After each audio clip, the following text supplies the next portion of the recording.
Good morning. If you want to open your Bibles up to Daniel chapter 1.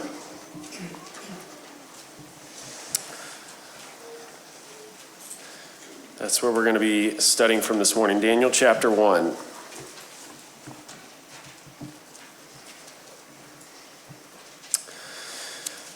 I am not an engineer, but I have a lot of respect for the people that are in that field. We have several engineers that are with us this morning, and they can tell you at a very high level that what they do is make sure that things work. They design it, they build it, and then they test it. And when I was in high school, I had an opportunity to take an intro to engineering class, and one of the activities that they had us do was to build a bridge out of popsicle sticks and glue. And everybody had the same number of sticks, and those are the only materials that you could use. And once you had constructed your bridge, we were going to test to see how much weight that it could hold. And I thought that meant that we would have to stand on our bridge, and whoever's could stay up with the weight on would be the winner. But they had a load tester in the classroom, and there was this little glass box where you would put your bridge, and then there was a lever that would come down and would push on the bridge and measure how many pounds that it could support. Now, going into before it started, everyone's bridge looked pretty good. Looked like it would be able to withstand, but it wasn't until that pressure started, that weight started coming down, that you were able to see which bridge was built in a solid way and which one was falling apart. This morning, I'd like for us to think about the topic of faith under pressure from Daniel chapter 1. It is a fact that at some point in our lives, our faith is going to be tested. It's not a matter of if, but rather when that will occur. And when it does, what will our faith look like? What will be the outcome when our faith is put under pressure? We're going to read about 4 young Jewish boys and how they responded when their faith was put to the test. Read with me in Daniel chapter 1, beginning in verse 1. It says, "In the 3rd year of the reign of Jehoiakim, king of Judah, Nebuchadnezzar, king of Babylon, came to Jerusalem and besieged it. And the Lord gave Jehoiakim, king of Judah, into his hand with some of the articles of the house of God, which he carried into the land of Shinar to the house of his God. And he brought the articles into the treasure house of his God. When the king instructed Ashpenaz, the master of his eunuchs, to bring some of the children of Israel and some of the king's descendants and some of the nobles, young men in whom there was no blemish, but good-looking, gifted in all wisdom, possessing knowledge and quick to understand, who had ability to serve in the king's palace, and whom they might teach the language and literature of the Chaldeans. And the king appointed for them a daily provision of the king's delicacies and of the wine which he drank, and 3 years of training for them, so that at the end of that time they might serve before the king. Now from among those of the sons of Judah were Daniel, Hanani, Mishael, and Azariah. To them the chief of the eunuchs gave names. He gave Daniel the name Belteshazzar, to Hananiah Shadrach, to Mishael Meshach, and to Azariah Abednego. But Daniel purposed in his heart that he would not defile himself with the portion of the king's delicacies, nor with the wine which he drank. Therefore he requested of the chief of the eunuchs that he might not defile himself. Now God had brought Daniel into the favor and goodwill of the chief of the eunuchs. And the chief of the eunuchs said to Daniel, I fear my lord the king, who has appointed your food and drink, for why should he see your faces looking worse than the young men who are your age? Then you would endanger my head before the king. So Daniel said to the steward whom the chief of the eunuchs had set over Daniel, Hananiah, Mishael, and Azariah, please test your servants for 10 days and let them give us vegetables to eat and water to drink. Then let our appearance be examined before you and the appearance of the young men who eat the portion of the king's delicacies. And as you see fit, so deal with your servants. So he consented with them in this matter and tested them 10 days. And at the end of 10 days, their features appeared better and fatter in flesh than all the young men who ate the portion of the king's delicacies. Thus the steward took away their portion of delicacies and the wine which they were to drink, and gave them vegetables. As for these 4 young men, God gave them knowledge and skill in all literature and wisdom. And Daniel had understanding in all visions and dreams. If we step back in time before the life of Daniel and think back to the days of King Hezekiah. Hezekiah reigned in Jerusalem for nearly 30 years, and he was a good king. But there's an interesting account that is told to us at the end of his reign in 2 Kings chapter 20. We're told that an envoy, a group of messengers, is sent from the king of Babylon to Jerusalem. They had heard that Hezekiah had been sick. And so they brought a message from the king and a gift to present to him. It's a nice gesture. We're told that Hezekiah welcomes these men into his kingdom. And he gives them the grand tour of Jerusalem. He shows them all of his treasures, his storehouses, and his wealth. The text tells us that there was nothing that he hid from them. Isaiah, the prophet, comes to Hezekiah and he asks the king about these men. Where were they from? And what were they doing here? And in 2 Kings chapter 20 and verse 16, look at what Isaiah says to King Hezekiah. Hear the word of the Lord.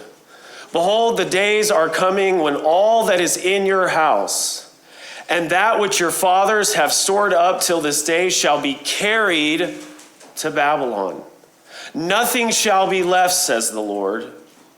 And some of your own sons who will come from you, whom you will father, shall be taken away, and they shall be eunuchs in the palace of the king of Babylon. In 605 BC, about 5 years after Josiah had reigned on the throne, Isaiah's prophecy would come to pass. Nebuchadnezzar would come into the land and he would besiege the city of Jerusalem. He would take the most valuable treasures from the temple and the most talented among the people and carry them back to the land of Babylon. And among those who are taken is a man by the name of Daniel. What do we know about Daniel? The first thing that we're told in verse 3 is that he comes from a notable family. It says that there were some of the king's descendants, the royal family, that are taken back to the land of the Chaldeans. It's possible that Daniel is one of those that Isaiah had prophesied about, one of the king's sons or in the family of the king. But he is from an important family. Verse 4 also says that he is young, probably somewhere between 15 and 18 years of age. The Babylonians were not looking for older, seasoned people to bring into the service, but rather these young men who could be shaped and molded and influenced to their ideas and their way of thinking. We're also told that he is good looking. He doesn't have scars on his face from years of battle and war. The text says that he is without blemish. But it's not just his appearance that impresses, because we're also told that he is intelligent. He is quick to learn and able to understand. And this will be important as he's placed in a situation where he's having to learn the customs and the language of the Babylonians. And then in verse 17, we're told that Daniel understood dreams. Now, looking at this list, his family, his youth, his appearance, his intelligence, his ability to understand dreams. Who does this remind you of? What other Old Testament character does this sound like? Another Hebrew that was taken from his family and transported into a foreign land. Joseph also served under Pharaoh, under a foreign king in Pharaoh's house. But even with all of these blessings and so much going for him, his resume on paper looks great. Daniel's faith is about to be tested. He's taken to Babylon and put into this training program of sorts. Verse 5 says that for 3 years, Daniel and the other exiles that are with him are going to be educated and trained. They're going to have to learn all kinds of new ways. They learn a new language. They're going to study the language of the Chaldeans, the people where they are now living. They're going to learn a new literature, all of the writings and the wise sayings from these teachers of the East. They're going to be taught a new religion. In fact, Daniel's name means God is my judge. But he's going to have his name changed to Belteshazzar. He receives this new name, and Belteshazzar, Bel is one of the gods of the Babylonians, and Belteshazzar means Bel, protect his life. So completely altering Daniel's identity and trying to transform these men so that they'll be able to stand in the presence of this king. They're also given a new diet. They receive this new food. As a part of the program, the king has given a portion of food from his table. They're serving them the best of what Babylon has to offer. And part of this is to try to beef up their appearance. They want to be seen as fit and healthy among the people. But there's also something else going on here. By eating this feast every day, it is intended to cause them to forget, to no longer remember where they came from, or to look down on their previous way of living. When I was growing up, I had a friend, and when we go over to his house, he had a walk-in pantry. And it was like a grocery store in there. They had everything that you could imagine, all kinds of snacks and candy. And when we went over there, we were allowed to go and get whatever we wanted from the pantry. And so I was like stuffing my pockets with Sour Patch Kids and Jolly Ranchers and thinking, this is the best. When Daniel goes off to the land of Babylon, and he's being served this rich, lavish food for 3 years, the exiles might start to think, this place isn't so bad. These people have figured out what life and what a kingdom should look like. Back in Jerusalem, we didn't eat like this. In fact, during the siege, we were almost starving. And so their admiration and appreciation for Babylon life, for Babylon culture would be increased even more. Well, there's so many great lessons we can learn about Daniel. And the first thing that we see about him is that he displayed faith under pressure. He was faithful even when he was in a foreign place. It's difficult to imagine what it would have been like to be one of these Jewish boys who are taken from their home nearly 900 miles away from the place where they grew up.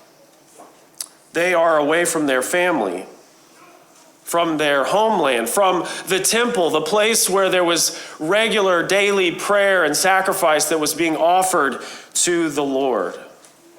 And on top of that, of being in a foreign place, they are now being forced into the service of King Nebuchadnezzar, one who had done so much to harm their people. He had destroyed their homeland. He had killed their warriors. How could anyone expect them to remain faithful and loyal to their Jewish way of living, their customs, and the things that they had grown up with? They are so far from that place. In verse 5, they are presented with this great test of whether or not they are going to eat the meat and drink the wine that's been prepared for them. It's not exactly clear why it would have been wrong for Daniel and his friends to partake. Perhaps this food is unclean according to the old law, Leviticus chapter 11. It was some type of animal that they weren't allowed to eat. Or maybe this had been sacrificed to an idol, and so in eating they would have been partaking in worship of a pagan god. But they are presented with a choice: to conform to the Babylonian ways or to refuse to eat. When I was growing up, my parents had a curfew for us. A lot of parents do that, where you are required to be back at the house at a certain time. And the state of Tennessee actually has a statewide curfew for kids that are 16 years or younger. You are required to be back at your house by 10 p.m. Monday through Thursday, and then it goes a little later on the weekends to 11 p.m. But you have to be back home if you're not with your parents. You guys can talk about that later this afternoon. But I can remember being in college, and for the very first time, after I was outside of my parents' curfew and the state curfew, being out late one night and thinking, I can stay out as late as I want. No one will ever know when I get back to my apartment. And isn't that the lie that the devil tries to sell us? You're in a place where no one will ever find out. You're far away from home. No one will even care if you do this. So why does it matter? Why does it make a difference? In Proverbs 15 and verse 3, it says, "The eyes of the Lord are in every place, keeping watch on the evil and on the good." Daniel understood that God sees. God is aware of both the good and the evil that we do, no matter where we might be living. As Joseph said to Potiphar's wife, "How can I do this wicked thing and sin against God?" A strong faith, a faith that holds up under pressure, is one that remains dedicated to God, even when our environment changes. Even when the circumstances around us are very different. And throughout the course of our life, living in this world, we are going to be put in situations where what's happening around us does not conform to living and walking as a disciple of Christ. But even when our location changes or our address is different than what it has always been, we must remain faithful to our God. We also see that Daniel was faithful when his circumstances changed. To say that this is not the life that Daniel had intended for himself would be a huge understatement. He is ripped from his home. He's required to be in service to this evil king. He's given a new name and a new identity. And this is not the life that Daniel had planned for himself. In verse 7, we're told that Daniel has been placed under the care of the chief of the eunuchs. We don't read about a wife or children for Daniel. It is likely that he and his friends have had this removed. They've been emasculated, never to have a family or offspring to carry on their lineage. How would you respond if your circumstances changed in a drastic way? If the life that you found yourself living was so far from what you thought it would be, would you give up on God? Would you say that this is impossible? There's no way I can continue on. We went on a trip a few weeks ago, and the place that we were staying at was close to the railroad tracks. And so that made for some interesting early morning wake-up calls when the trains would come roaring past the house. But one afternoon we were trying to make it back to our place, and there was a train that was coming, and so the crossing was blocked. And the train was for some reason traveling really slow, like almost at a crawl. And I jokingly said to the kids, "This is going to take forever." Well, it just so happened that eventually the train came to a complete stop on the tracks. And I'm thinking, now this really is going to take forever.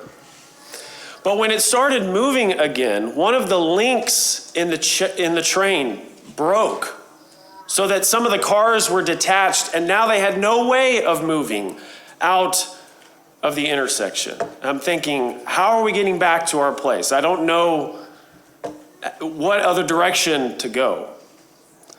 And one of the kids, they said something very simple yet very profound. They said, "Daddy, it's okay. We'll just find another way. We'll just find another way to get back to where we're trying to go." So often in our lives, we come up to a roadblock, and the direction that we were heading is no longer passable.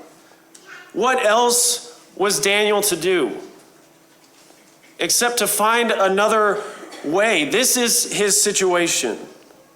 And faith under pressure means that we continue to trust in God, even when our life isn't playing out exactly like we thought it would.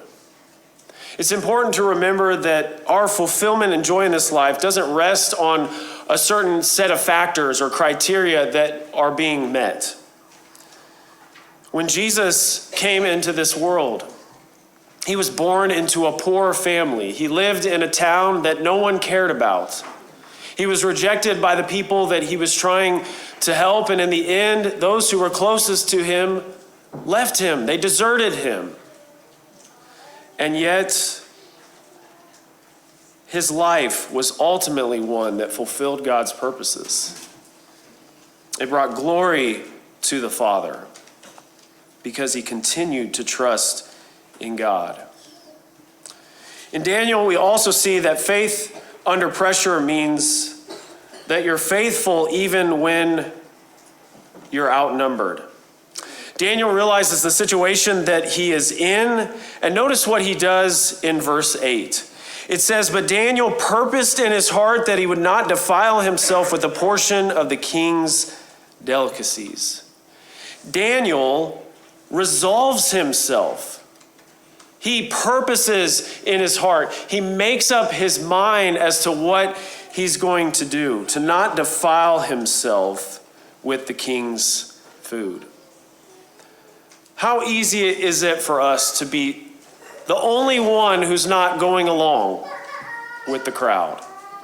The one person who is different, who's sticking out from all the rest. When I was in 8th grade, I had made a goal. I'd set a goal for myself to read the Bible every single day for a period of time.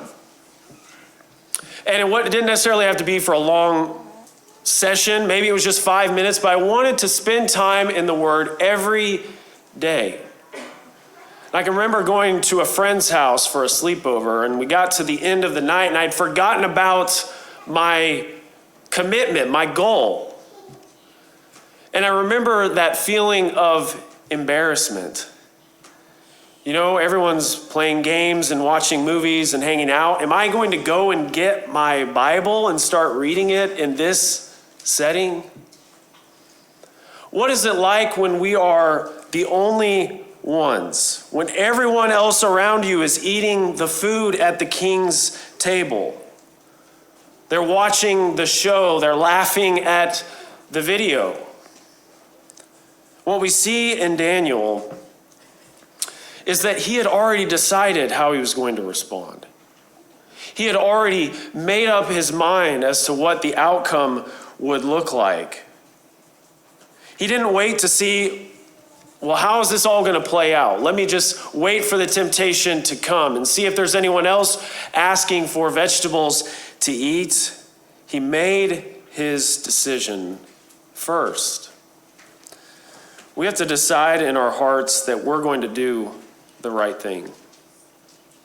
Even if no one else is coming along beside us, and usually that's not the case. Daniel had his friends, the other men, Hananiah, Mishael, and Azariah were there with him, supporting him. And the same is true for us today. We have brothers and sisters in Christ that are also trying to walk and serve God in the same way. In 1 Thessalonians chapter 5 and verse 11, it says, "Therefore encourage one another and build one another up, just as you are doing." That's one of the reasons we come together, is to help and support and lift each other up as we face various challenges in this life. Finally, faith under pressure means being faithful when the stakes are high. It's interesting to note Daniel's approach here. We don't see him barging into the office of the overseer and just laying it all down on the table and saying, "I'm absolutely not eating this food, and I don't care what you do to me." No, Daniel acts with respect. He shows discretion. He goes and he asks for permission. How many times could a crisis be averted if we simply asked for an alternate route? Could this be done on a different night? Could we watch something else? Could we not play that game? We see that in verse 9, that God is giving Daniel favor. God is working in this situation. He's helping Daniel to be able to find a righteous alternative, a solution, another path to go down. But notice what verse 10 says. This is how the overseer responds to this. "The chief of the eunuchs said to Daniel, 'I fear my lord the king, who has appointed your food and drink, for why should he see your faces looking worse than the young men who are your age? Then you would endanger my head before the king.'" He says, "Look, guys, I like you and all, but this is serious business. If the king finds out that you're not eating the prescribed diet, I'm not just going to lose my job here, I'm going to lose my head." And so the stakes are extremely high. This isn't just a matter of, well, this or that. The pressure is on. How is Daniel going to respond? You know, firefighters are required to have a certain level of courage and bravery in their work. But those attributes are not seen when they are doing routine things in the community. If they're shutting off a water line or they're, blocking some traffic because they're doing some repair work on the road. Those attributes of being courageous are seen when there is an emergency. When there is a fire and they are rushing into the building when everyone else is coming out. Real faith, faith that is tested, is not just present when everything is going well in life, when things are smooth and everything is falling into place, but real faith is seen when there's a storm outside, when the fire is raging, not because we are so special or so great, but because we have put our hope and our trust in the solid foundation of Jesus Christ. And so in this life, we may lose our job or a relationship or even our own lives, but genuine faith must be present even to the very end. In Revelation 2 and verse 10, it says, "Do not fear what you are about to suffer. Behold, the devil is about to throw some of you into prison that you may be tested for 10 days, and you will have tribulation. But be faithful unto death, and I will give you the crown of life." Faith under pressure. Remember that Daniel is somewhere between 15 and 18 years old. This is not a person who has lived his whole life and gained all this wisdom and experience, but it is a young person who has determined in their heart that he was going to serve God no matter what he faced in his life. We're going to close with a song of encouragement. If there's something that we can do to encourage you in your faith this morning, if you need to become a Christian or rededicate your life back to the Lord, we want to help in any way we can. Please come down to the front as we stand and sing.